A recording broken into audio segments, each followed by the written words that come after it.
Yellow. Speak to chicken neck. Who? Chicken neck. Nobody by that name here. What about chicken balls? Nope. What about chicken fucking... Hey people, welcome to Bevel Brothers Hot Rod. This is Project Tank. I gotta do some sanding today, so I'll be throwing you guys some sanding tips. Stick around, stay tuned. For those of you that have been watching for a while, some of this may seem a bit remedial to you, but I have been getting plagued with a bunch of these questions, so I'm gonna do my best to answer them. All of these areas that I hit with the grinding wheel were areas that were something like this. Big old scratch in it. So I opened the scratch up. I'm gonna go and sand further and open them up further to help plane them out, because on the edge with the grinder it leaves a hard edge, and if I painted over that you would see that. Now this is not going to be a show truck. It's a work truck. It's a camping truck. I'm not going to spend a whole bunch of time to make it the most beautiful truck on the planet.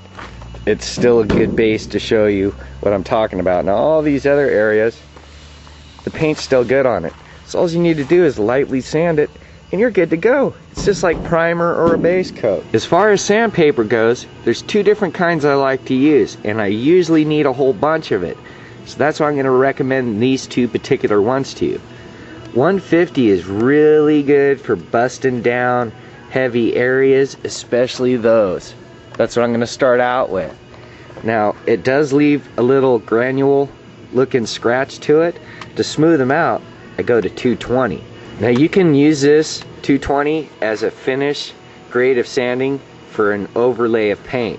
Now for a finish sand, you'll want to switch to 300, 400, 600 on up, depending how shiny you want it. So it's just more of a meticulous detail, but generally this will get you by. My idiot brother just called, irritated me, so I had to take a little break, calm down enough so I'd want to do more work on this. I went and cashed in the cans and got all that layer of paint right there with the can money.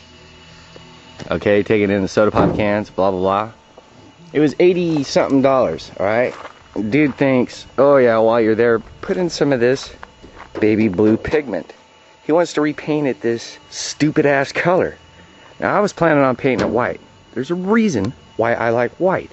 It is so bright that when you look at it, it overwhelms your eye. It even overwhelms the eye of this camera, man. Now there's some lumps and bumps from the surface rust being on there. I didn't put any body filler on it. When you look down on this, look at how easy it is for your eye to see it.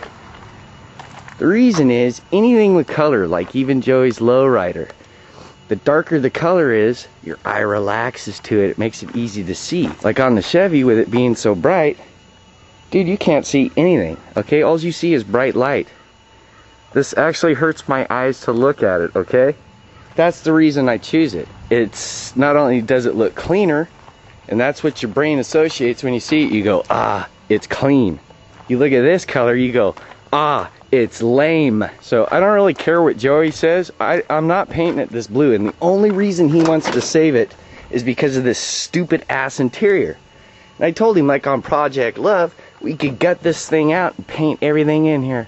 Wouldn't really matter, dude. Or leave it blue. I don't care. You're selling it.